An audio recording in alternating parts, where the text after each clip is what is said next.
ओम श्री वेद पुरुषाय नमः।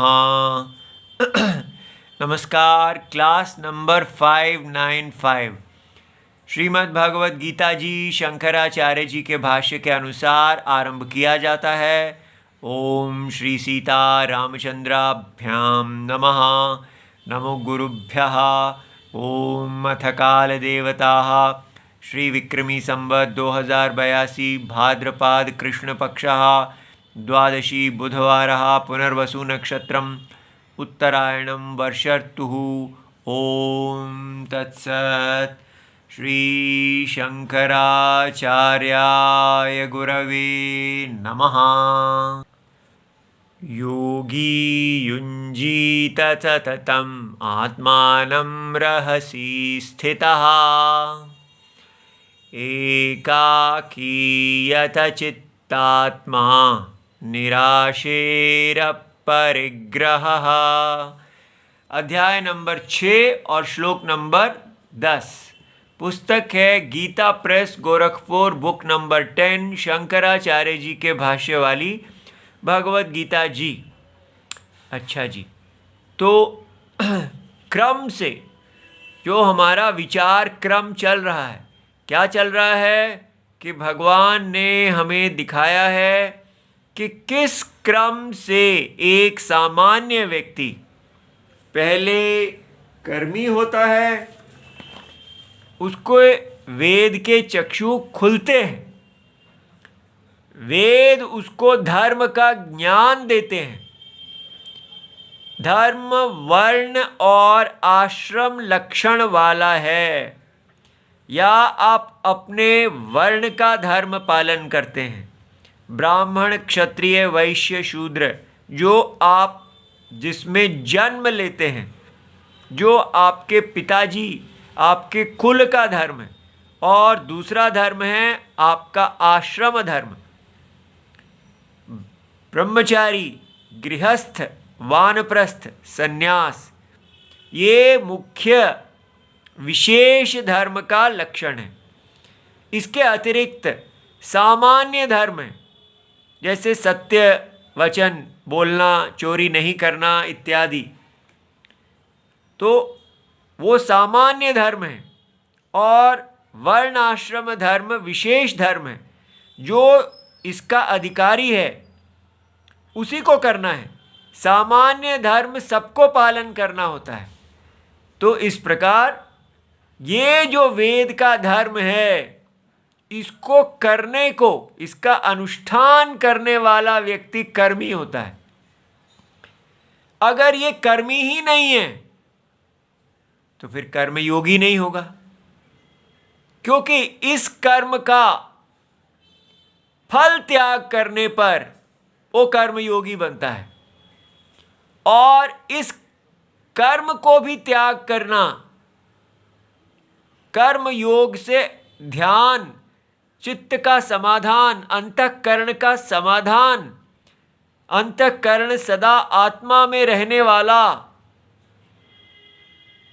काम से मुक्त विरक्त, ध्यान योग के समर्थ अंतःकरण प्राप्त करने का साधन कर्मयोग है।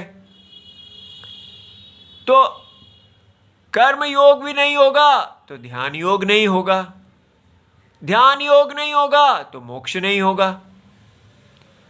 इसलिए आप देख सकते हैं कि सारी भगवत गीता जी वैदिक धर्म, वैदिक कर्म पे टिकी हुई है। और हम आजकल का मॉडर्न हिंदुइज्म क्या कर रहा है? जो आधुनिक बाजारू हिंदुइज्म है, उसने इस कर्म शब्द को आपका बाजारू कारोबार से ट्रांसलेट कर दिया है। यहां पर कोई ब्राह्मण क्षत्रिय वैश्य वर्ण आश्रम धर्म रहा ही नहीं। कर्म माने मार्केट में जॉब करना, कर्म योग माने उस जॉब को भगवान की पूजा समझ के करना, और ध्यान योग माने कि आप फिर अंतरात्मा को विचार कर लीजिए, ध्यान कर लीजिए, मेडिटेशन आदि। इस प्रकार एक नई भगवत गीता, एक नया हिंदुइज्म खड़ा हो गया, जिसको किसी धर्म शास्त्र की आवश्यकता नहीं है। ये नया हिंदुइज्म कहता है कि मनुस्मृति नहीं चाहिए, गौतम धर्म सूत्र नहीं चाहिए, जैमिनी धर्म सूत्र नहीं चाहिए, धर्म के लिए हमें कोई पुस्तक चाहिए ही नहीं। वे वैदिक धर्म, वेद जिस धर्म को बता रहे हैं, ये यज्ञ रूप भगवान विष्णु मॉडर्न हिंदुइज्म को चाहिए ही नहीं। जो कहते हैं कि आपने मेरे अंग के रूप में जन्म लिया है, आप ब्राह्मण हैं, भुजा हैं तो क्षत्रिय हैं, जांग है तो वैश्य हैं, पैर है तो शूद्र हैं, इस प्रकार स्त्री पुरुष आदि सबके धर्म निर्धारित हैं। ये सारे वेद के द्वारा कहे गए धर्म, जिसके आधार पर पुण्य और प्राप्ति की प्राप्ति होती है, वो सब इस आधुनिक हिंदुइज्म, बाजारू हिंदुइज्म को नहीं चाहिए। नो विष्णु, नो यज्ञ, तो क्या चाहिए? बस केवल हमको चाहिए बाजार फ्रेंडली हिंदुइज्म। तो ये जो भगवत गीता जी बताई जा रही है, ये उन लोगों को लिए है जो ये देखें और उनके अंदर दुख आए कि ये हम क्या कर रहे हैं।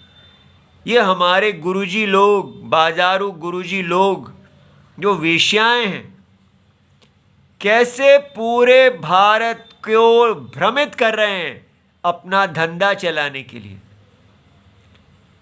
इनको बस अपने अपने मठ चलाने हैं, अपने अपने महंती करनी है, अपने अपनी कथाएं इत्यादि, अपना तमाशा करना है और अपनी फॉलोइंग बढ़ानी है। इनको अधिक लाइक्स चाहिए, अधिक फॉलोइंग चाहिए, अधिक सब्सक्राइबर चाहिए। जैसे एक नालायक यूट्यूबर होता है या ये सब इंटरनेट वाले होते हैं कामुक, उसी प्रकार ये हमारे गुरुजी लोग हैं। ये बस ना कोई माँ ना कोई बहन, केवल काम प्रेरित पूरी तरह सारे शास्त्र को बदल रहे हैं। क्योंकि शास्त्र कैसे बदल जाता है? अगर आपने कर्मी वैदिक धर्म की जगह मार्केट ट्रांसलेट कर दिया, कर्म को कह दिया एक्शन और एक्शन को कह दिया जॉब, तो जॉब मार्केट, जॉब योगा और उसके बाद साथ में ध्यान, ये सब बाजार में बिकेगा। लोगों को यही चाहिए कि वो अपने इच्छाओं को पूरा करें। ये धर्म बहुत कठिन है।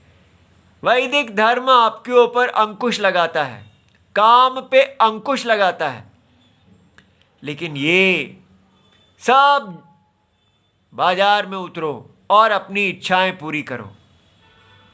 और इसका क्या फल हो रहा है?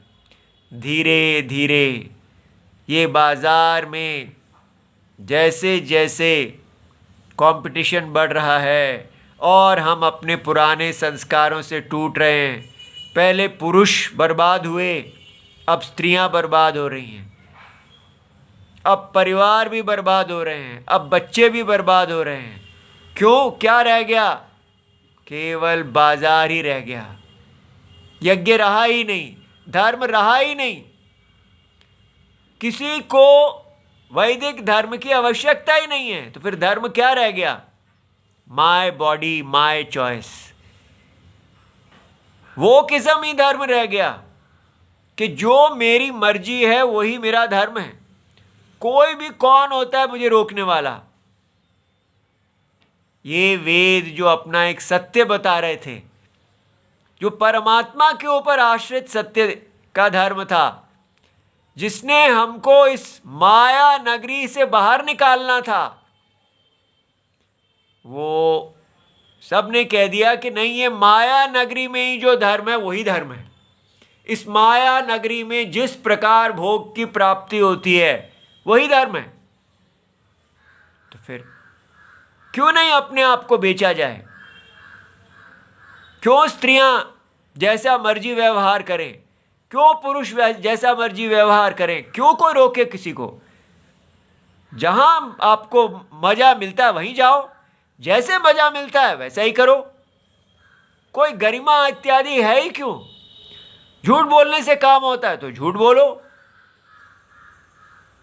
क्योंकि कुछ आधार ही नहीं है।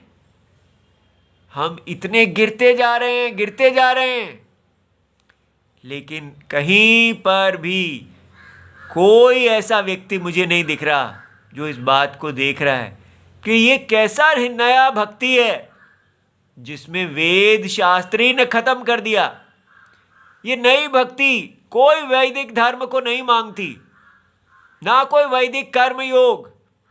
ये कहती है बस मन के अंदर कृष्ण कृष्ण करते रहो बस, और बस उसी से ही आपका सब काम हो जाएगा। तो आप जीवन जीने में जैसा मर्जी आप जिए और भगवान को आप प्यार कर रहे हैं। इसलिए कोई भी वैदिक धर्म का जो बंधन है उसको मॉडर्न हिंदुइज्म ने खत्म कर दिया। तो इससे क्या हुआ है? हम पूरी तरह एक अधार्मिक जीवन जीने वाले बन गए। जो व्यक्ति अधार्मिक जीवन जी रहा है वो क्या कर्म योगी होगा और क्या ध्यान योगी होगा और कौन से मोक्ष को प्राप्त करेगा? तो इसलिए इस भगवत गीता को सुनने के बाद कहीं कोई एक आध दीपक जलेगा। ये तमाशा भगवत गीता नहीं है जो अचानक एक टीआरपी रेटिंग मिलियन फॉलोअर्स को इकट्ठा कर लेगी। वो वहीं होता है जहां पर तमाशा किया जाता है। हम वापस अपने गुरु परंपरा जो भगवान सीताराम से आरंभ होती है वहां जा रहे हैं। तो जो कल्याणकांक्षी है, जो तमाशाकांक्षी नहीं है, जो देखने में समर्थ है, वो कहाँ से आरंभ करेगा? वापस अपने सीताराम जी से। अंतरात्मा राम और देह सीता, वही हमारे गुरुजी हैं, वही हमें नहीं भटकाएंगे। हम तो ऐसे ही जी रहे हैं। जो कुछ आपको कह रहे हैं वो हमारे सीताराम जी कह रहे हैं, क्योंकि हम केवल उन्हीं को ही अब गुरु देखते हैं। चारों तरफ जाके देख लिया, सब जगह भटकाने वाले ही लोग हैं, भटके हुए लोग जो दूसरों को भटका रहे हैं। तो इसलिए आप में से जो ये बात देखता है और उसके अंदर दुख आता है कि ये हमने क्या कर लिया, और वो अपने आप को वापस जीरो से स्टार्ट करना चाहता है, तो उसको हरे राम हरे राम हे राम हे राम उससे आरंभ करना चाहिए। और राम जी की प्रतिज्ञा है कि एक बार भी जो मेरी शरण मांगता है, वो कितना भी पतित क्यों ना हो, मेरा नाम मुझे याद करना से मैं उसका गुरु हो जाता हूँ। अब बताइए, जिसको गुरु रूप में सीताराम जी मिल जाते हैं उसको क्या कमी है? जिसको माता पिता रूप में सीताराम जी मिल जाते हैं उसके लिए क्या कमी है? इसलिए हमारे को किसी भी प्रकार के लिए घबराना नहीं चाहिए। धर्म से गिरना होता है और धर्म से उठना भी होता है। धर्म का पतन होता है, कोई बड़ी बात नहीं है। शास्त्र में बार बार ये दिखाया गया है कि काम की वृद्धि धर्म का ह्रास का हेतु होता है। धर्म का शत्रु काम ही है, एकमात्र शत्रु। तो जो शत्रु बोध आजकल हम इतना सुन रहे हैं। कभी कहा जाता है कि मुसलमान आपके शत्रु हैं, ईसाई आपके शत्रु हैं। क्या क्या शत्रु है, वो होंगे शत्रु, लेकिन असली शत्रु हमारा ही काम है। हमें अपना मनुस्मृति के अनुसार जीने से कौन रोक रहा है? मुसलमान आके रोक रहे हैं? ईसाई रोक रहे हैं? कौन रोक रहा है? हमारा काम। क्योंकि हम बाजार में जाना चाहते हैं और स्वेच्छाचार करना चाहते हैं, राम और सीता जी की तरह नहीं जीना चाहते। किसी को भी आज कह दो कि सीता जी हमारा हीरो हैं, उनकी तरह जीना है, तो देखिए आपको कितनी गालियां पड़ेंगी। तो ऐसे लोगों का कौन शत्रु है? इनका काम अग्नि ही इनकी शत्रु है। इसलिए ये शत्रु बोध वाले लोग मूल शत्रु को नहीं पहचान रहे हैं। ये पॉलिटिकल हिंदुइज्म की इच्छा कर रहे हैं। ये स्वयं कामी हैं। ये चाहते हैं कि ऐसा हिंदुइज्म बन जाए जिससे इलेक्शन जीती जा सके, जिससे पावर को अपने वश में रखा जा सके, और उसके लिए वर्ण आश्रम धर्म हटाना जरूरी है।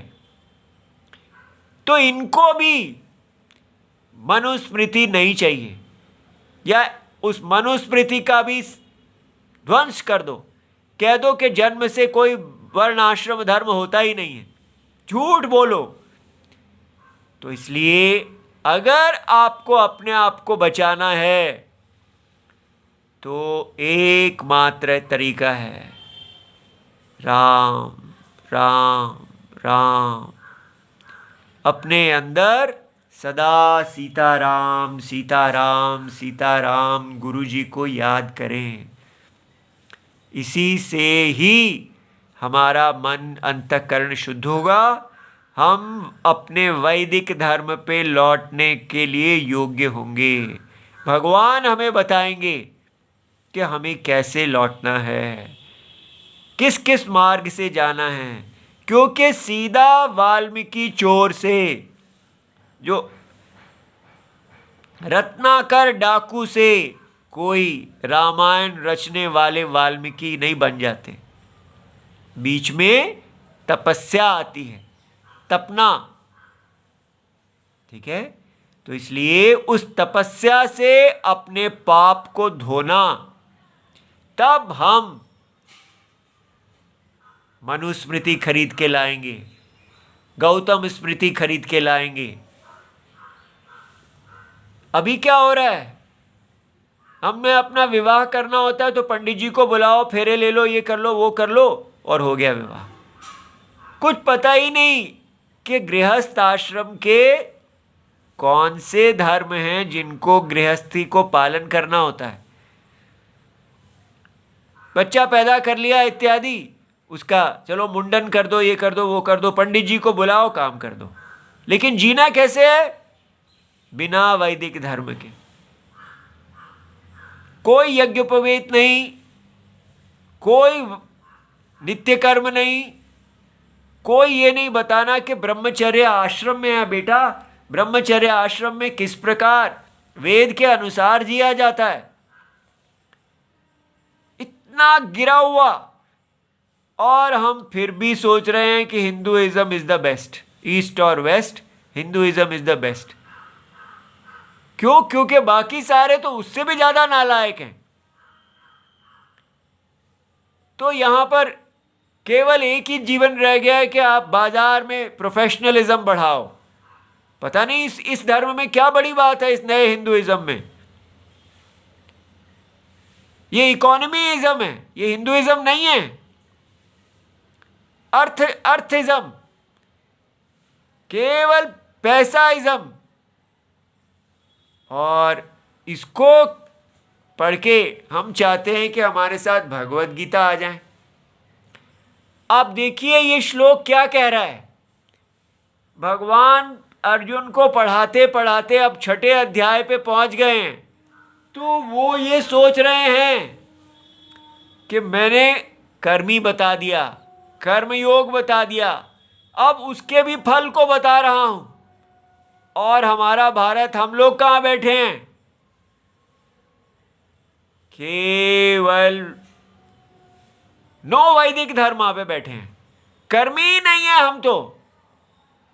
क्या आप में से कोई है जो देख पा रहा है कि हमारा कितना पतन हो गया है? हम कर्मी ही नहीं हैं, धर्मी ही नहीं हैं, हम अधार्मिक लोग हैं। हम सोच रहे हैं कि हमारे जैसा धार्मिक कोई नहीं है। धर्म जो है वो वेद से जाना जाता है। वेद आपको बताते हैं कि यहां पर एक वैष्णव यज्ञ चल रहा है। जब तक आप अपनी पोजीशन इस यज्ञ में नहीं धारण करेंगे, अगर बाजार में बैठे हैं तो सत्य कोई बोल सकता है? बाजार में रह के कोई वकील बनेगा तो क्या कोई सत्य बोल सकता है? उसको अपने जो उसको फीस देता है उसका केस जिताना है। इसलिए आप जहां पर भी नौकरी करेंगे, जो आपको पैसे देता है उसके इंटरेस्ट को फॉरवर्ड करना है। आपका मालिक कौन है? जो आपको पैसे देगा, जहां से पैसा आता है वही आपका धर्म होगा। उसको बोलेंगे professionalism, market professional, be a professional. ये अंदर की कोई आइडियलिज्म मत रखो। आप बाजार में आए हैं, जहां से पैसा आ रहा है उस पैसे के लिए आपको जो क्रिया करनी है जिससे पैसा बढ़ता है वही करो। इसलिए जो सामान्य सत्य वचनम इत्यादि धर्म है वो भी हिंदू पालन नहीं कर रहे, और विशेष धर्म वैदिक धर्म वो भी पालन नहीं कर रहे। और क्या रहे हैं? हम तो कृष्ण मुरारी के भक्त हैं। ये कैसी नई भक्ति है जहां ना कोई सामान्य सत्य आदि धर्म और ना कोई विशेष धर्म, केवल स्वेच्छाचार, केवल वैश्याचार। इतना गिरा हुआ है हमारा हिंदू धर्म। और फिर भी हम गावे मल्हार, आग लगी हमारी झुपड़िया में, हम गावे मल्हार। ये हालत है हमारी। हम देख ही नहीं पा रहे कि हम कितने पतित लोग हैं। तो इसलिए मुझे तो कोई आशा नहीं है कि कोई देखेगा, लेकिन जैसे हमने देखा है तो ऐसा कोई दूसरा भी होगा। ये उसी के लिए भगवत गीता जी है जिसको रोना आएगा, और जो कहेगा मेरे राम जी की आंखों में आंसू आ रहे होंगे, वो कितने दुखी होंगे। जिस धर्म के स्थापना के लिए राम और सीता जी अवतार धारण करते हैं, जिस धर्म की स्थापना के लिए वो इतना दुख पाते हैं, हमारे लिए धर्म को जी के दिखाते हैं, लेकिन आजकल क्या बताया जाता है कि राम और सीता एक आदर्श हैं। ये वो आदर्श नहीं है। आदर्श माने को एक आइडियल सिचुएशन, आइडियल सन, आइडियल फादर, आइडियल पति इत्यादि। वो एक वैदिक धर्म है। सीता जी वैदिक धर्म का पालन कर रही हैं अगर वो पति की अनुगामिनी है धर्म में। राम जी वैदिक धर्म का पालन कर रहे हैं जिसको हमने छोड़ दिया है। कृष्ण जी वैदिक धर्म की स्थापना के लिए महाभारत कर रहे हैं, अपने परिवार इत्यादि किसी पांडवों के लिए नहीं कर रहे हैं। महाभारत धर्म युद्ध है, वो धर्म जो हम छोड़ चुके हैं। क्या हो गया हमको? इतने नालायक हम कैसे हो गए? लेकिन अपने आप को देख पाना और अपना उद्धरणम करना कितनी बड़ी बात है। अब यहां देखिए भगवान कहां पहुंचे हुए हैं। वो कह रहे हैं योगी युंजीत सततम, सदा। वो योगी, अब वो यहां योगी कर्म योगी नहीं है। योगी का अर्थ हो गया है ध्यायी। कर्मी से कर्म योगी बना, कर्म योगी से ध्यान करने का सामर्थ्य प्राप्त कर चुका है, जो ध्यान करने के में लगा हुआ है। युंजीता समाधध्यात्, माने सदा मन को समाधि अवस्था में रखे। समाधि माने अपने आप को अंतरात्मा में रखे, माया में नहीं, मायावी में रखे। अब बताइए इतनी बड़ी बड़ी बातें ये हमारे लिए कैसे यूजफुल होंगी, जब हमारे पीछे हम ये 100वीं मंजिल है और पीछे 99 और फाउंडेशन है ही नहीं। तो इसको पढ़ने का केवल यही उद्देश्य होना चाहिए कि हमें देखना चाहिए, अरे ये तो हम इसके योग्य ही नहीं है। हमारा मन कहाँ समाधि में जाएगा। नहीं नहीं, मैं तो जब मेडिटेशन में बैठता हूँ बड़ा मजा आता है, एकदम वो न्यो थिंकिंग है, वो समाध अध्यात्म नहीं है। वो आप अपने मन को नो थिंकिंग की स्टेट में ले जाते हैं। वो तो एक सिगरेट वाला भी कर लेता है, कोई व्यक्ति नशेड़ी होता है वो भी कर लेता है। वो भी नशा क्यों करता है, उसको भी बड़ा मजा आता है। अपने मन को लय कर लेना ये तो सब करते हैं, इससे कोई चित्त की शुद्धि नहीं होती। चित्त की शुद्धि राम जी की तरह धर्म पालन से होती है। पूरी तरह हम मोहित हैं, ये मेडिटेशंस इत्यादि सब हमारा सत्यानाश करने वाली हैं, धर्म से गिराने वाली हैं। ये सब मन का मारिजुआना है, मन का ओपियम है, बाजारू माल है, इससे निकलें। इसलिए समाधध्यात् सततम, सदा अपने मन को समाधि अवस्था में रखें। किसी भी संस्कार आदि से मन बाहर जाता है, उसको खींच के आत्मा में लाएं। सर्वदा आत्मानम अंतःकरणम, तो भगवान यहां बता रहे हैं कि ये जो आत्मानम यहां लिखा है इसका मतलब आपको अंतःकरण समझना चाहिए।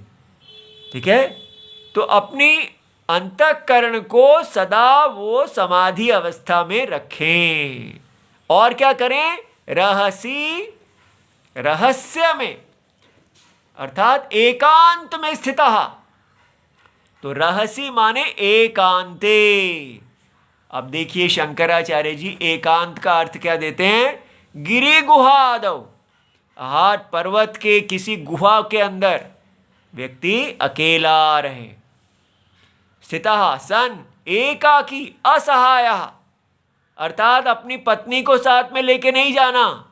गृहस्थ आश्रम एकाकी नहीं होता, लेकिन संन्यास आश्रम एकाकी होता है। आप वहाँ उस गृहस्थ आश्रम का धर्म करने के लिए पत्नी की सहायता की आवश्यकता है, लेकिन संन्यास का धर्म पालन करने के लिए किसी की सहायता की आवश्यकता नहीं। आप केवल अद्वैत आत्मा में, अभेद आत्मा में स्थित हैं।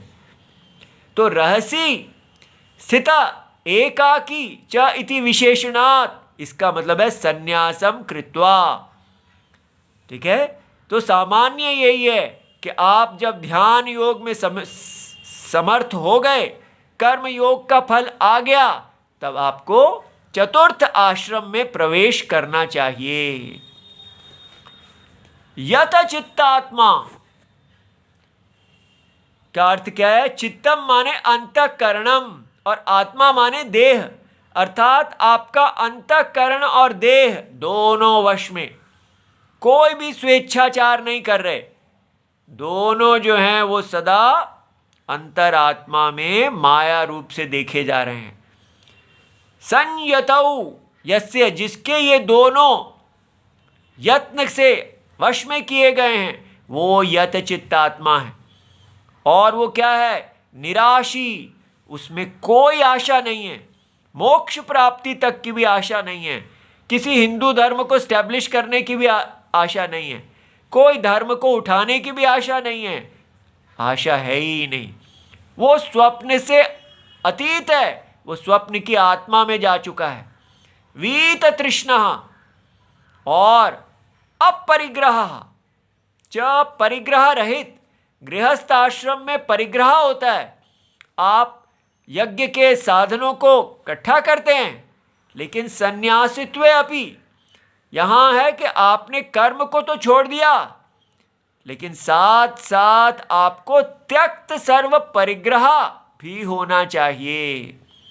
इतनी बड़ी बात, इतनी बड़ी बात कि एक सन्यासी इतना अंतरात्मा में आश्रित हो जाए कि उसको जीवन के लिए भी जो आवश्यकता साधन चाहिए वो उनसे उनको छोड़ दे और केवल आत्मा में रहे और शरीर स्थिति के लिए भिक्षाटनम कर ले। ये इतनी बड़ी बातें हैं, लेकिन क्या होगा, आजकल क्या हो रहा है, यहां से लोग स्टार्ट कर रहे हैं। पहले दिन से ही वो कहते हैं मैं ये सन्यासी, अपरिग्रही सन्यासी हूं, कोई कर्मी नहीं, कोई कर्म योग नहीं। सीधा ही यहां से स्टार्ट किए और अपने आप को मार्केट में इंट्रोड्यूस कर लिया। गुरुजी आ गए हैं तमाशा करने वाले, और हम ऐसे गुरुजी लोगों के बस दीवाने हो रहे हैं। इतनी पतन में गिरा हुआ ये हिंदू धर्म हमारा, वो हमारी आशा करके हमें देख रहा है कि आप अपना कर्तव्य करो। सारे हिंदू धर्म को ठीक ना करो, जितना आपका कर्तव्य है वो अवश्य करो अपने ही कल्याण के लिए। ठीक है। ओम नमो भगवते वासुदेवाय। प्रणाम।